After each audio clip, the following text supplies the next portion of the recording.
چچا آپ میرے ساتھ کل اسکول چلیں گے؟ بھائی خیریت تو ہے نا؟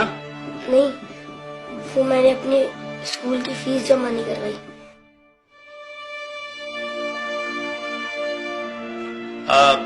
بیٹا تم کیا کرو گے اسکول پڑھ کے؟ دیکھو تم میرے ساتھ دکان پر آ جانا، میرے پاس وہ ملازم ہیں، جب تمہارے کام سمجھ میں آ جائے گا تو ایک کی چھٹی کرا دوں گا۔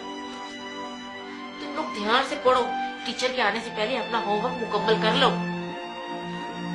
اچھا چچا میں چلتا ہوں۔ ارے نہیں بھائی، کھانا کھا کے جانا۔ ہائے ابھی ہمارا کھانا تیار نہیں ہوا۔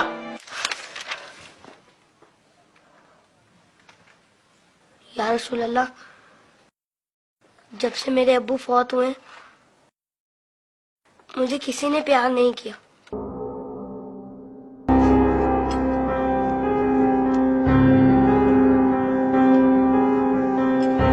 لوگ مجھے لاوارث سمجھتے ہیں، مگر یتیموں کے وارث تو آپ ہیں۔ شاید یہ بات کسی کو پتا نہیں ہوگی، تبھی تو مجھے اسکول سے نکال دیا۔ لیکن یا رسول اللہ، مجھے کسی سے کوئی شکایت نہیں ہے۔ آپ میرے وارث ہیں، اس سے بڑھ کر اور میرے لیے کیا ہو سکتا ہے؟ اللہم صلی علی محمد و علی محمد۔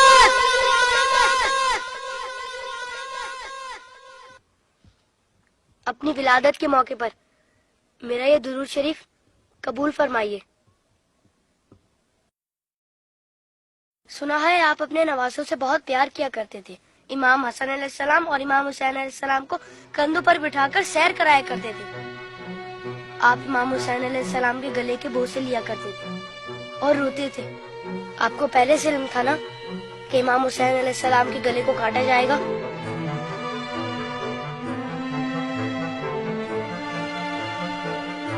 کیا آپ کو کسی نے ممبر سے اتر کر امام حسین علیہ السلام کو گود میں لیتے ہوئے نہیں دیکھا تھا؟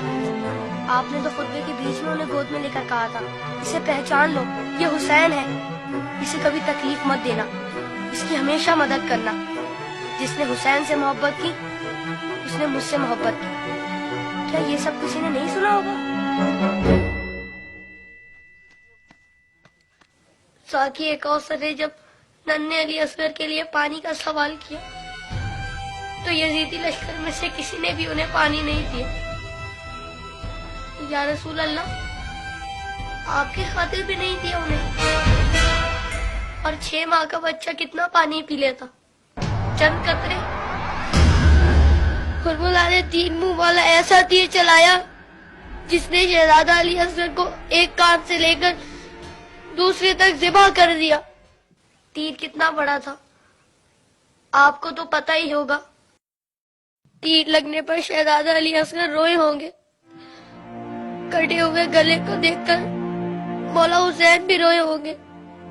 ننھے شہزادے کی لاش کو لے کر کبھی مولا آگے بڑھتے تو کبھی پیچھے ہٹ جاتے۔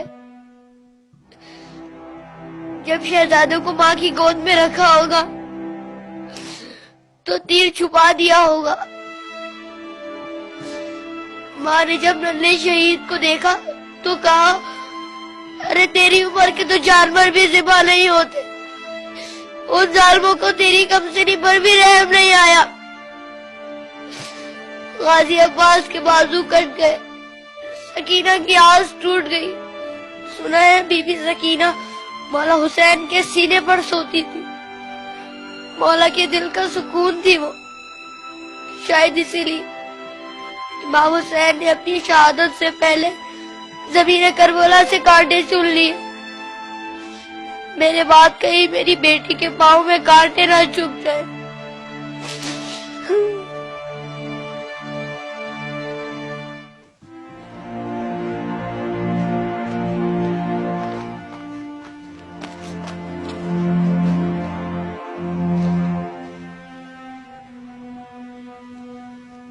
مولا حسین جب قاسم کی لاش لینے میدان میں گئے تو 3 دفعہ پکارا، تینوں ہی دفعہ جواب نہیں آیا۔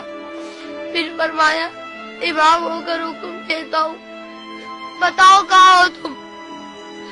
تو مشرق سے آواز آئی چچا، مغرب سے آواز آئی چچا، چاروں طرف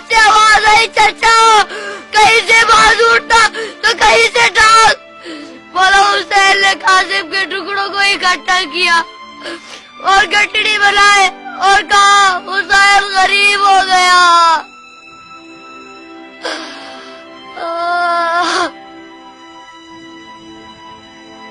یزید کی فوج میں کسی کو پتا تو ہوگا یا کسی نے بتایا تو ہوگا کہ جن لوگوں کو تم مار رہے ہو وہ نواسۂ رسول ہے.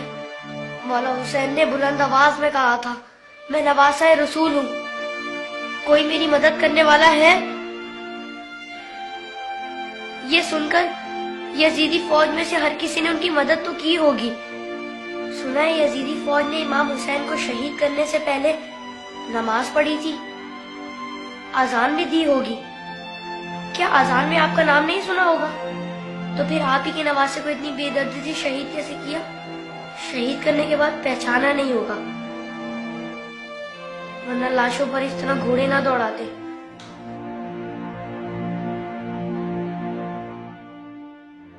عمر سعد کے بعد شمر نے آ کے کہا میرے حصے کا سر کھائے, حسین کو قتل تو میں نے کیا تھا, تو نے وہ سر کولی کو دے دیا. عمر سعد نے کہا میں نے تیرے لیے بھی ایک سر رکھا ہوا ہے. شمر نے پوچھا کہاں ہے؟ عمر سعد نے کہا کیا نیزے برداروں کو لے جا خیمے کے پیچھے. ان ظالموں نے وہاں جا کر زمین میں نیزے مارنے شروع کر دیے.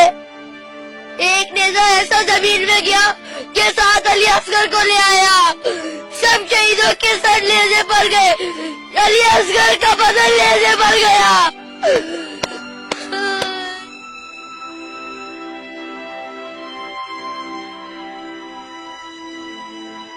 ان ظالموں نے جب بیویوں کو ننگے سر بازاروں میں پھرایا تو امام حسین کے سر نے تلاوت شروع کر دی,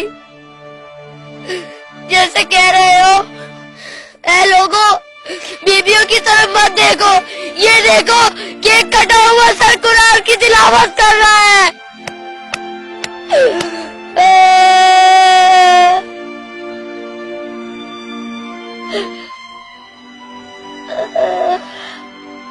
جب میں کربلا کا ذکر کرتا ہوں تو میری تکلیف مجھے بہت چھوٹی لگتی ہے یا رسول اللہ. جب جب آپ مجھے یاد آتے تب تب مجھے کربلا والے یاد آتے. مجھے پتا ہے آپ اس منظر کو کبھی نہیں بھلا سکتے. جس منظر کو آپ نہیں بھلا سکتے اسے ہم کیسے بھلا دیں.